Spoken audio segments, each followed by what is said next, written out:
বিসমিল্লাহির রহমানির রহিম। আসসালামু আলাইকুম ওরহমতুল্লাহি ওবারাকাতু।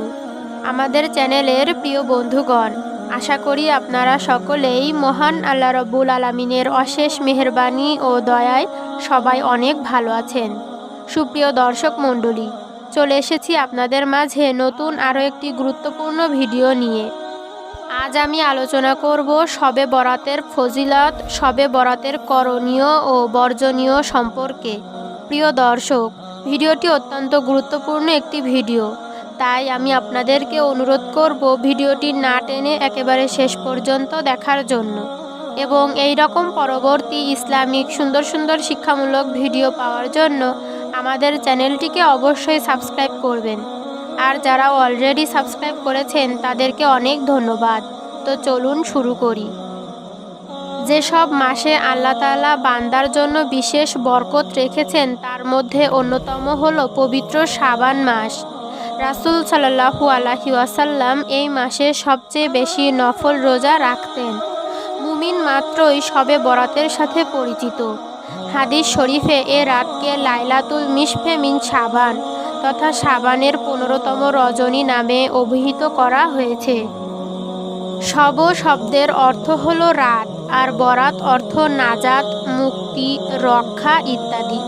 এ রাতে যেহেতু গুনাহগারের গুনাহ মাফ হয় এবং অসংখ্য অপরাধীর অপরাধ ক্ষমা করা হয়, সেহেতু এ রাত মুসলমানদের মাঝে শবে বরাত নামে প্রসিদ্ধ রয়েছে।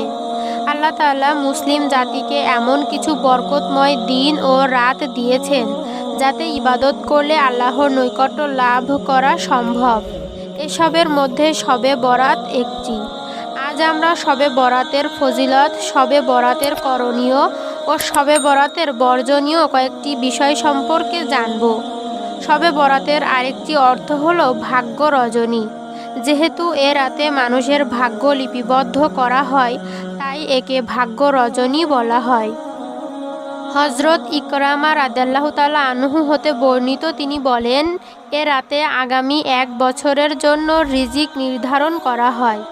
আগামী 1 বছরে যারা মারা যাবে, যারা জন্মগ্রহণ করবে, তাদের তালিকা এই রাতে নির্দিষ্ট ফেরেশতাগণের কাছে সোপর্দ করা হয়। শবে বরাত বরকতময় ও ফজিলতপূর্ণ রাত। এ রাতে মহান আল্লাহ তাআলা পাপী বান্দাদের মুক্তি দেন।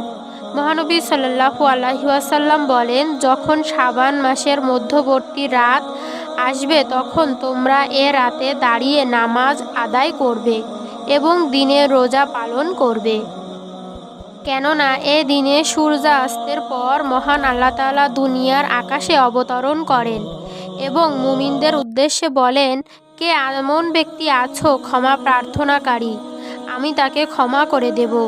কে আছো রিজিক প্রার্থী, আমি তাকে রিজিক দেব।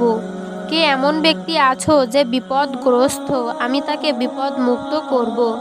ফজর হওয়া পর্যন্ত মহান আল্লাহ তাআলা এই সকল কথা বলতে থাকেন। এখন আমরা জানব শবে বরাতের করণীয় সম্পর্কে। শবে বরাতের করণীয়গুলোর মধ্যে রয়েছে রোজা রাখা। এ রাতে সাধ্যমতো নফল নামাজ আদায় করা এবং পরের দিন নফল রোজা রাখা খুবই পুণ্যের কাজ। বেশি বেশি কোরআন তেলাওয়াত করা। এ রাতে বেশি বেশি করে কোরআন তেলাওয়াত করা সওয়াবের কাজ। এখন আমরা জানব শবে বরাতের বর্জনীয় কাজ সম্পর্কে, অর্থাৎ শবে বরাতের উদ্দেশ্যে আমরা যে সকল কাজ থেকে বিরত থাকব। আতশবাজি ও পটকা ফোটানো থেকে আমরা নিজেদেরকে বিরত রাখব। আলোকসজ্জা করা থেকে নিজেদেরকে বিরত রাখব। হালুয়া রুটি তৈরি করা। ক্ষমার অযোগ্য পাপ না করা, অর্থাৎ এমন কোনো পাপ যাতে আমাদের দ্বারা না হয় যার ক্ষমা মহান আল্লাহর কাছে আমরা পাবো না। প্রিয় দর্শক, আশা করি এই ভিডিওটির মাধ্যমে আপনারা উপকৃত হয়েছেন। মহান আল্লাহ রব্বুল আলামিন আমাদের সকলকে সহি শুদ্ধভাবে আমল করার তৌফিক দান করুক। আমিন সুম্মা আমিন।